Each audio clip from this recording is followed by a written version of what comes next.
Good afternoon, everyone. Myself, Dr. Sadik Khan from Bundelkhand University, Jhansi, and today we have a topic name called data type in Java. It is basically from the object-oriented system, and the Java is basically a object-oriented programming language, and the data type in Java basically have two types.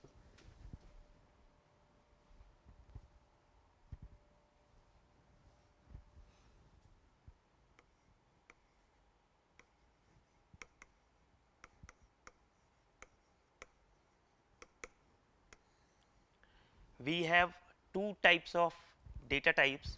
First one is called primitive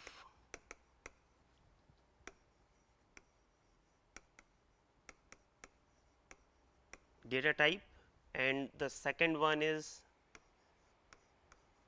non primitive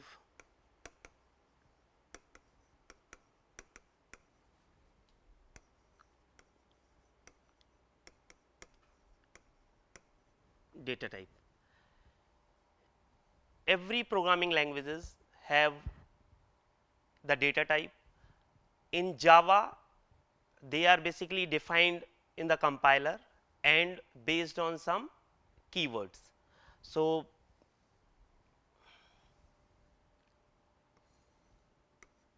here we have some keywords for defining the primitive data type. So, the first one is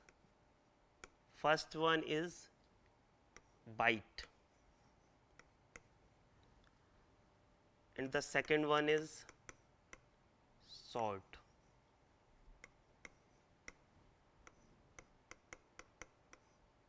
Third one is the int,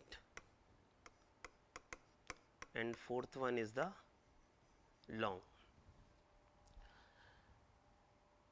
These keywords are predefined in the compiler and they can store the data. As we know, data is in any format. For example, we have a number, any number, for example 5. We can say that it is a data, and we have a character like A, also have a data, and a string.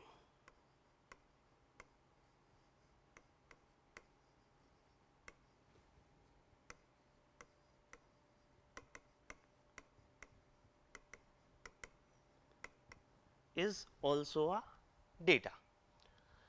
For defining such type of data, we need some keywords.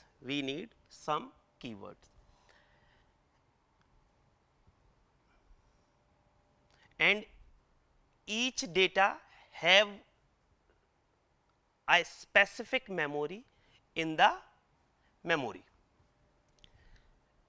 Especially we are talking about the Java. So, in Java, byte have the memory of 8-bit, sort have 16-bit, int have 32-bit, and long have 64-bit.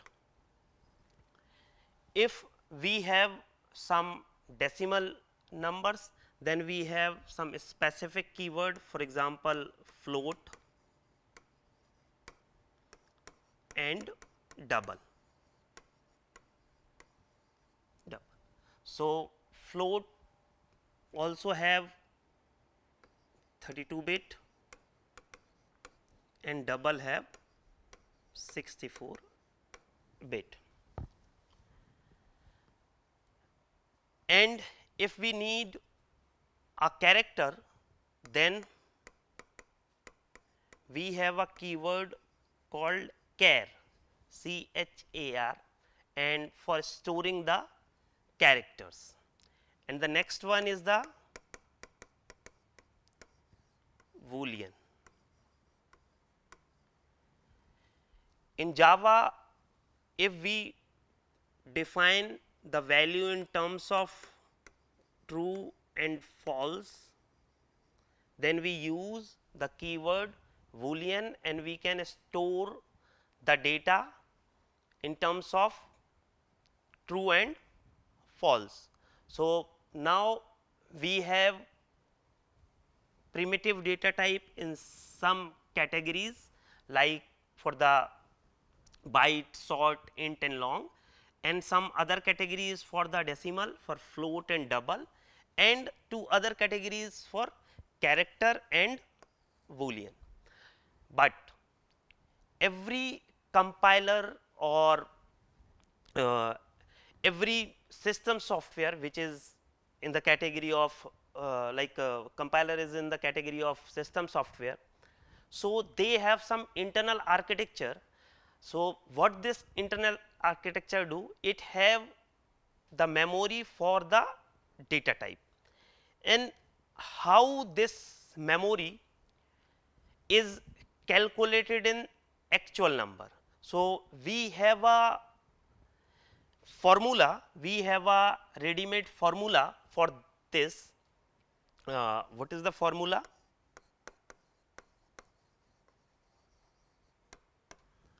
We have a formula called minus 2 to the power n minus 1 2 plus 2 to the power n minus 1 and minus 1, where n is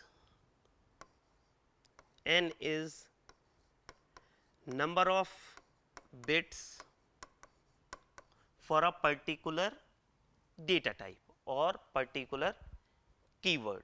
So, we can easily put these number of bits in place of n, then we can find easily the range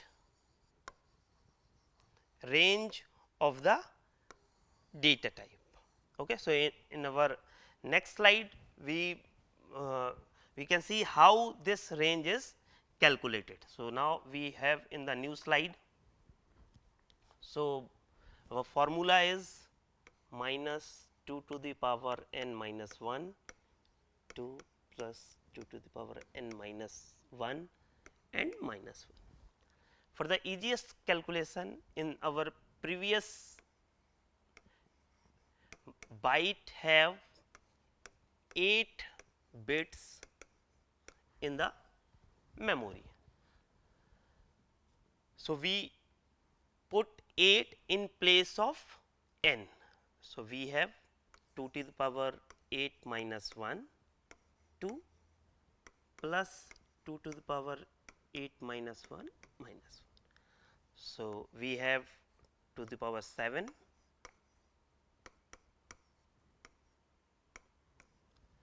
So, if we calculate the 2 to the power 7, so it generate 128.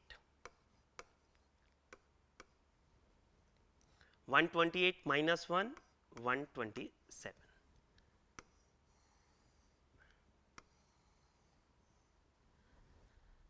This is the range of our data type.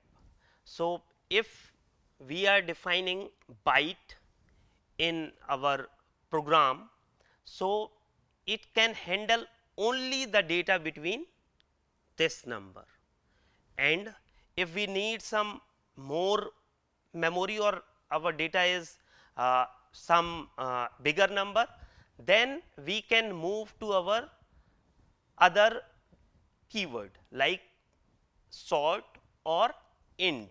For example, we have int which have 32 bit slot in the memory. So, if we put this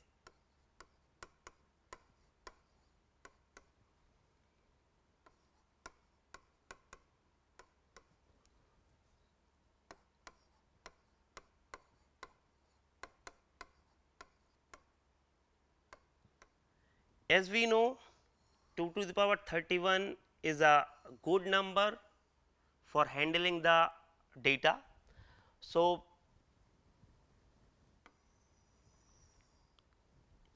we can easily handle a good number by defining the int. Suppose if we have some another big number, then we can move to the long type. Long have the 64, then 64 minus 1, 2 plus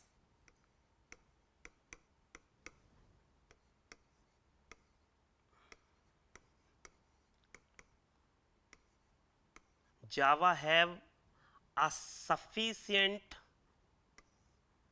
number of different data type for solving from minimum to the maximum values in different.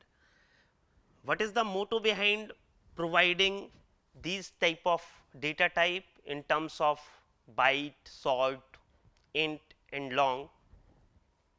We can easily understand that in a program or in a project, if we need some smaller type of data, so it increases the chance of basically maintaining the space complexity, as space complexity is a good like good concept for developing a program in terms of space complexity. So if we need a number which is under the sort, then we must define the sort. If we need some bigger number, then we go with the long type of keyword. And if we have some decimal number system, we can easily allot float and double. Both have a good number in the memory to store the data.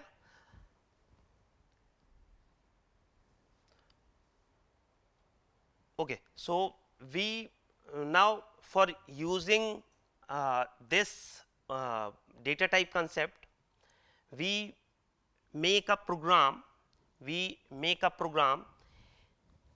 In the laptop.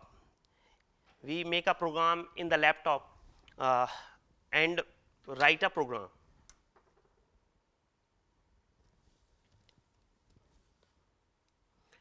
Whatever type of editor you have, any type of editor you have, you can write the program.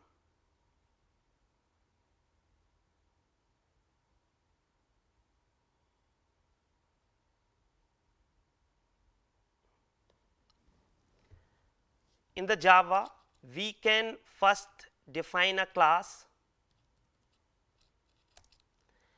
then the class name. We are in the data type, so we have a class, for example, we data type and program. We name this program as a class. In the Java,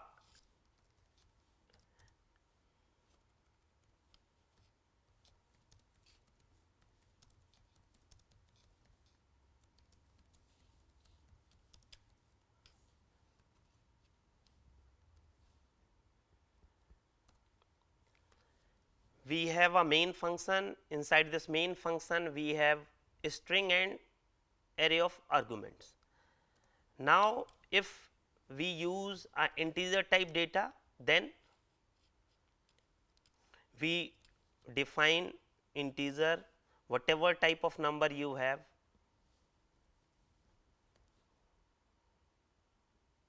and if you want to print this number,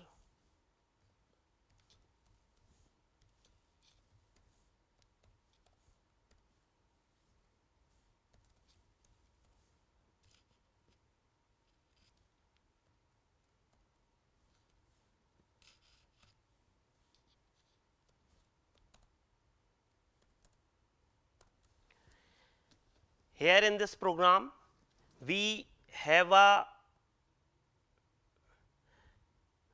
data type called int, and inside this program we can easily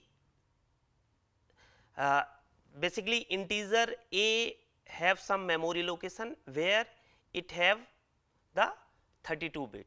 So, such kind of programs we can easily develop in Java programming languages. Now, we can move our second data type, which is called non-primitive data type, or it is also called derived type data type, because the primitive data type is fully made by the primitive data type. So, now we are moving in our second topic.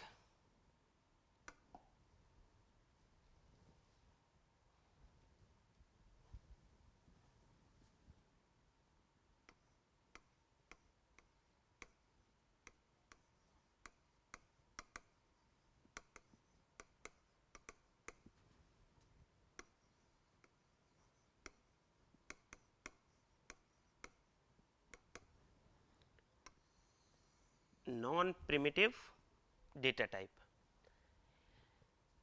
In the Java, everything is in terms of object and class. Class is a keyword and also the part of non-primitive or derived data type. So, the first one is the class, second one is the array, and third one is the interface. Class and interface both are used in Java for non-primitive data type. The objects are very common in the object oriented programming languages. So, Java have some predefined classes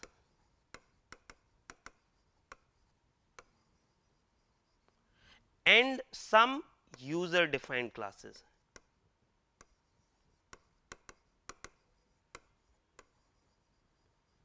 User defined classes.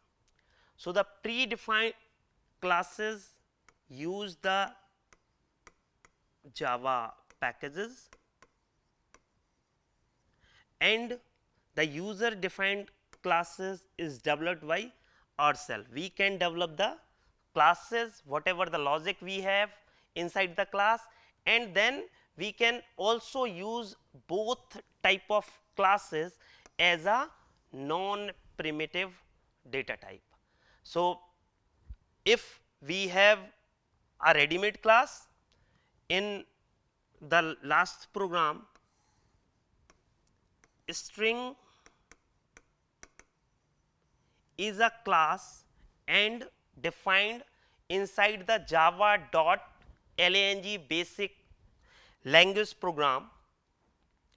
Inside this package we have lots of classes, but some commonly used classes are string, input stream reader, and some other classes also. So, if we want to define a data type in terms of string, Java done this type of task easily by using the string class. So, string is a class and we can name whatever name we want s and the value and the value. This is as simple as the primitive data type. Here in both we can say that the first one is the example of non-primitive data type and the second one is the example of primitive data type, because string is a class, string is a class, and here int is a keyword. Int is a keyword. Both are true. Okay. Now, in the next, we use a user defined class. So,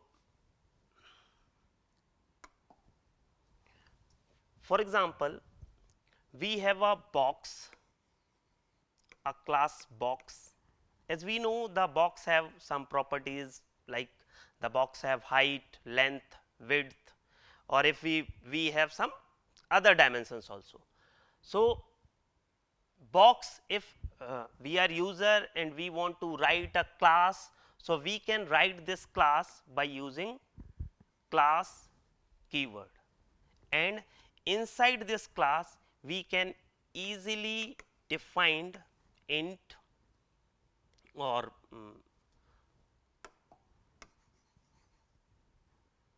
or float or double. For example, float, height h, length, we have the box height and length.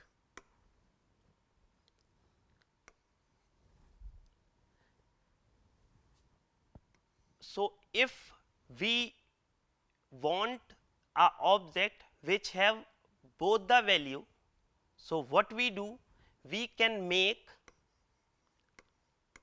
the object of this box class by using new keyword. What happened in this class? Box is a user defined class, because this class is defined by myself, not in the Java packages. String is a predefined, but this box class is defined by myself. Box have some properties. If we define a class for some other shape like triangle, it also have some properties, and if we write such kind of line, so here this line specifies that we create a object of the box class, and this object is type of non primitive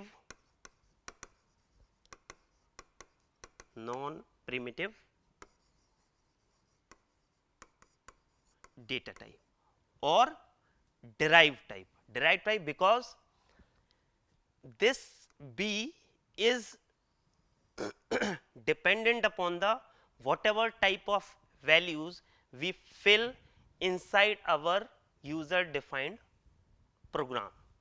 So,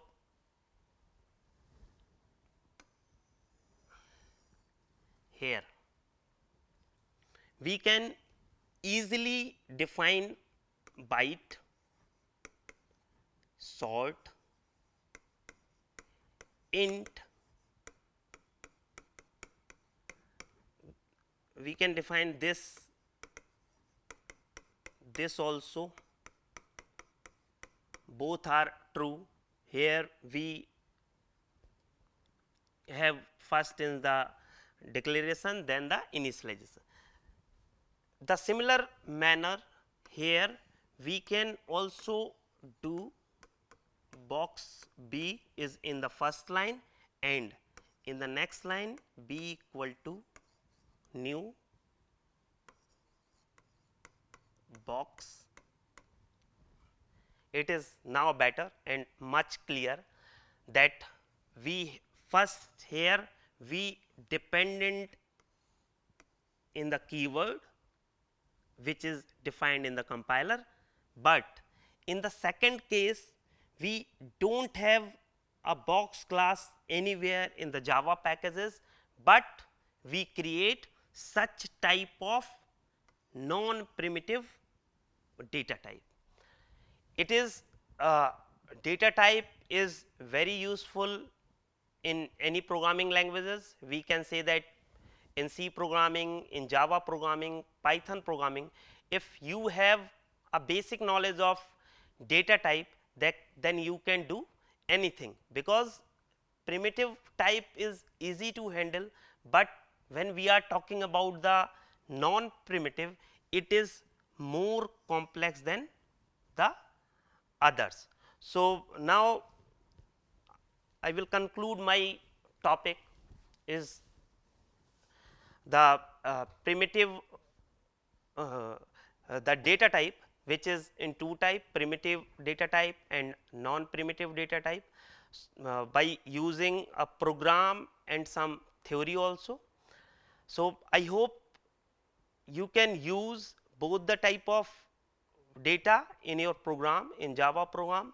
I am sure that in the next lecture for this series, for this data type series, we can learn more about the Java programming, object oriented programming. Okay. So, thank you so much.